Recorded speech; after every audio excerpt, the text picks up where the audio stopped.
¿Qué tal, amigos y residentes de la Calle del Miedo? La siguiente es una historia que conozco de primera mano. La constante lucha entre el bien y el mal, donde los seres humanos nos vemos como el premio para los demonios y el objeto a proteger para los seres de luz.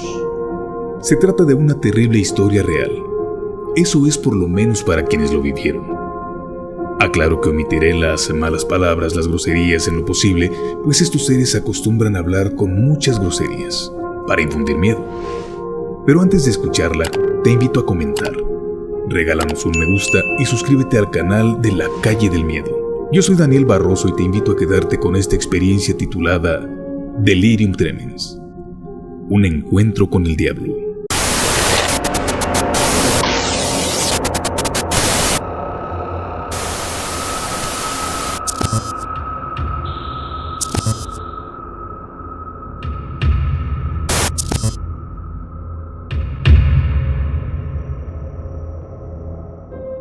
Era un sábado de mayo de 1980. En el pueblo las actividades terminaban temprano, pues no se tenía una vida tan ajetreada como en la ciudad. Caía el sol, y Raúl regresaba a casa luego de su jornada laboral. Han sido días difíciles para él, pues en una peregrinación a la Basílica del Tepeyac, donde por supuesto no acudía como peregrino, había sido contratado para realizar un trabajo de pintura. En esta peregrinación había rogado a la patrona de los mexicanos le ayudara a recuperar la sobriedad.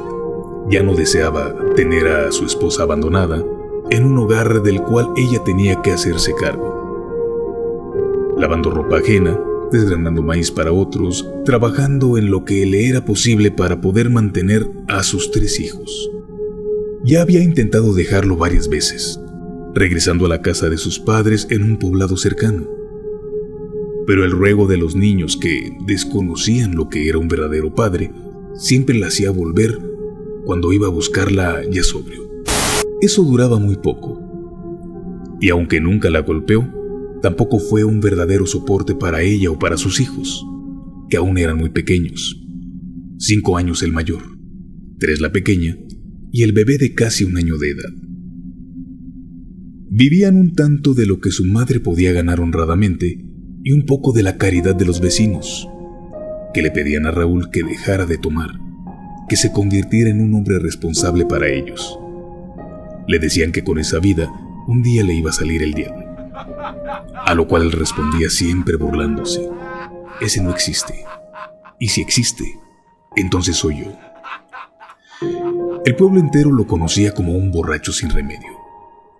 Asombrados, lo veían acostarse sobre vidrios sin sufrir algún daño, arrancar pedazos de botellas con los dientes y tragar los vidrios sin tener consecuencias, entre otras tantas suertes sorprendentes. Era tanto así que incluso hubo quienes creyeron que estaba poseído. Pero la mayoría de la gente solo lo veía como un borracho y esperaban encontrarlo muerto alguna mañana en una banqueta, pues el grado de desnutrición y alcoholismo que presentaba ya era extremo. Pues bien, decíamos que luego de haber pedido un milagro, regresó a su casa con esa firme convicción: dejar el alcohol. Para asombro de la gente, alegría de su familia y conocidos, y ayudado por algún tipo de poder desconocido, se había mantenido sobrio ya un par de meses. Ese día, su esposa fue ahora en plan de visita con sus padres, abuelos de los niños, y él llegó a una casa tranquila y sola. Se dispuso a descansar del ajetreo del día en los establos donde por 4ª vez habían confiado en él y le dieron trabajo. Abrió la vieja puerta de madera ya medio destruida, que aún servía para entrar en la humilde casa de adobe, con cerca de ramas y techos de carrizo. Encendió una vela y se fue al único cuarto que existía, agradeciendo por la oportunidad que se le estaba prestando para dejar de tomar alcohol. Lo que no sabía era que esa noche viviría el terror más grande que jamás había sentido. Se sentó en la cama, se quitó los zapatos y subió los pies recargándose en la pared. Sacó un cigarro, pero al intentar encenderlo, salió una voz terrible que se escuchó al mismo tiempo de las 4 paredes de la habitación, que le dijo: «Préndetelo por atrás». Por supuesto que el terror fue mayúsculo. Tomó su vela y alumbró por todas partes. No encontró nada. pero los perros ladraban desesperados, igual que se escuchaba un gran alboroto de los pájaros en los árboles. No quiso indagar más y salió de la casa aún descalzo. Corrió algunas cuadras hasta la casa de su mamá. Tocó como loco la puerta hasta que salió ella. Le dijo tartamudeando al verla: «Mamá, me acaban de espantar». Ella respondió con un gesto de fastidio: «¿Ya andas borracho otra vez?». No he tomado», contestó. Le permitió la entrada, encontrando ahí a una de sus hermanas. «¿Qué tienes? Vienes pálido. ¿Qué te pasó?», le dijo ella, pero aún no lograba reponerse del susto. Luego de un rato, un poco más tranquilo, les platicó lo ocurrido. Por supuesto no le creyeron, pero para dejarlo más tranquilo, encendieron una vela a una imagen de la Virgen en su advocación de María Auxiliadora. Su madre le preparó una cama para que pudiera dormir y las dejara dormir también, pero se negaba a quedarse solo.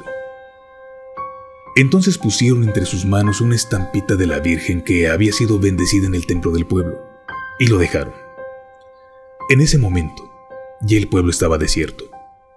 No se escuchaba más ruido que el del viento y algunos animales de granja que por ese entonces eran comunes en las casas.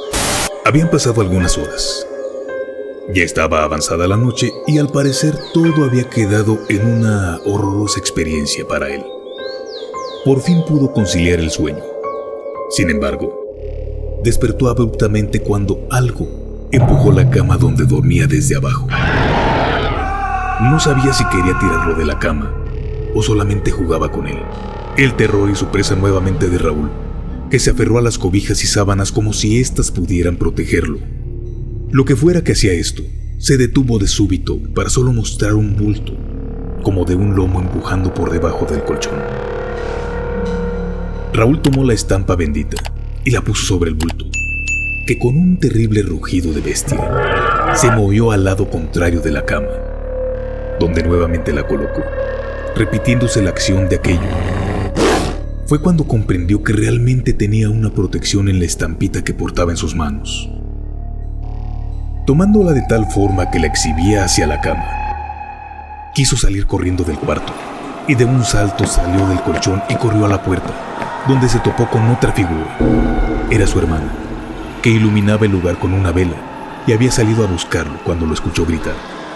Menos agitado que la primera vez, le dijo: «Me siguió, está aquí». «¿Quién te siguió, Raúl?», dijo su madre, que también llegaba con un gesto de fastidio. «Eso, el diablo me siguió». Se miraron su hermana y su madre mutuamente como diciéndose: «Este hombre ya se volvió loco».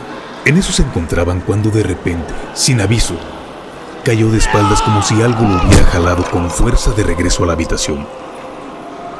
Asustadas y desconcertadas, su madre y su hermana lo trataron de levantar, y mientras aún sujetaban sus manos, una fuerza desconocida lo jaló nuevamente hacia atrás. Pero esta vez no pudo tirarlo, pues ellas lo sostenían aún. Ahora, con gran terror, se daban cuenta que decía la verdad, pues mientras ellas tiraban para un lado, algo lo jalaba en sentido contrario. Mientras el ambiente se sentía frío y la oscuridad era mayor que otras noches a pesar de la luna. Fue entonces que notaron a los animales asustados. Perros, gallinas, vacas, cabras, todos estaban asustados. Raúl logró liberarse de aquello y salió corriendo al fondo de la casa, que por aquellos entonces no tenía construcción. Solamente había árboles y los lugares destinados a albergar a los animales. Ese fue el peor error que pudo cometer, pues se alejó de sus familiares y se internó aún más en la oscuridad. Para cuando cayó en cuenta y quiso volver, ya era tarde. Se encontraba a merced de aquel oscuro ser. Dio media vuelta para regresar, pero al girar, sintió como una pesada y fuerte mano lo tomaba por el hombro y lo giraba nuevamente, para encontrarse de frente con un monstruo deforme, con cuerpo parecido al de un gorila, lleno de pelo, cara redonda, largos colmillos salientes, nariz achatada como de perro, orejas puntiagudas y enormes ojos saltones completamente rojos, como inyectados de sangre y llenos de odio, que lo miraban fijamente. Raúl se petrificó. Preguntó con la voz entrecortada, ahogando un grito de terror. ¿Quién eres? Soy el diablo, respondió con una voz que más parecía un gruñido y hacía doler la cabeza y querer vomitar. Y no se le ocurrió otra cosa que ponerse a rezar. Y para su sorpresa, notó que con sus plegarias parecía que a ese demonio lo azotaban con fuerza. Aullaba y se retorcía en clara muestra de dolor. Mientras más rezaba, más retrocedía aquel demonio, aullando de dolor. Pero en cuanto dejaba de rezar, regresaba, con más demonios siguiéndolo. Siguió rezando y los demonios retrocediendo. En ese momento llegaron su madre y su hermana, y al encontrarlo rezando, se le unieron, sin que ellas pudieran ver nada, pero escuchando los gruñidos y rugidos en la oscuridad. En un momento se dieron cuenta que los animales ya estaban calmados, y solo se escuchó un fuerte aullido a lo lejos. Sin darse cuenta, había llegado el alba. A Raúl se le llenó el rostro de felicidad al ver los primeros rayos del sol. Salió corriendo al templo, pues estaban llamando a la primera misa del día domingo. Por más que su madre y su hermana, aún con miedo, le gritaban que se quedara, no les hizo caso. Les dijo: «Voy a dar gracias, ahorita vengo». Y se fue. Ya en el templo, con lágrimas en los ojos, oraba a la imagen de la Virgen María Auxiliadora. Le decía: «Gracias, Madre, por librarme del demonio, por darme esta oportunidad de recuperar mi vida y mi familia. Pero dame una señal, si es que esto que acaba de pasar significa que estoy condenado para la eternidad, por mi comportamiento». Aún con la vista nublada por el llanto, vio cómo la Virgen movió la cabeza de un lado a otro con una sonrisa, en clara negación. Y el niño Jesús que llevaba en brazos comenzó a lanzarle espigas doradas. Obviamente solamente él pudo ver esto, mientras la gente que se encontraba allí en el templo lo veían extrañados y algunos riéndose de él. Luego de estos sucesos, en Raúl se reforzó su convicción de dejar el alcohol. Llegó a fundar, junto con otros compañeros suyos, el primer grupo de alcohólicos anónimos en su pueblo. Siguió trabajando y esforzándose por ser mejor padre y esposo. Pero cuando ocurren esas experiencias tan impresionantes, nada vuelve a ser igual. Luego de años, aún le susurraban al oído injurias y malas palabras, sin que esto lo llegara a alterar, pues se sentía protegido. De vez en cuando se encontraba con sombras acechándolo a él y a su familia en la oscuridad, pero cada vez a una mayor distancia. Y conservaba la capacidad de vez en cuando ver y escuchar a los espectros residentes en la calle del miedo. De acuerdo con los médicos, el delirium tremens se presenta en las personas con un alto consumo de alcohol cuando dejan de ingerirlo. Aún más probable, en personas con una alimentación deficiente. Hasta ahí todo encaja. Sin embargo, también es sabido que se presenta dentro de las 48 a 72 horas luego de suspender la ingesta de alcohol. Y Raúl llevaba ya un par de meses. Además, nada explica por qué su madre y su hermana eran testigos de la fuerza con que lo arrastraban y los terribles sonidos que se escuchaban. A la par, ocurrieron otras cosas en la familia cercana esa misma noche. Uno de sus sobrinos cuenta haber visto un macho cabrío en llamas, sin consumirse, en su casa. Y luego de varios años, aún se escuchaban golpes en el piso de la que era la habitación de Raúl, como si algo quisiera salir de la tierra. Hasta aquí este relato, amigos, basado en una experiencia real. Si se trató de alucinaciones o no, lo dejo a tu consideración. Comenta, comparte el video y conviértete en residente de la calle del miedo.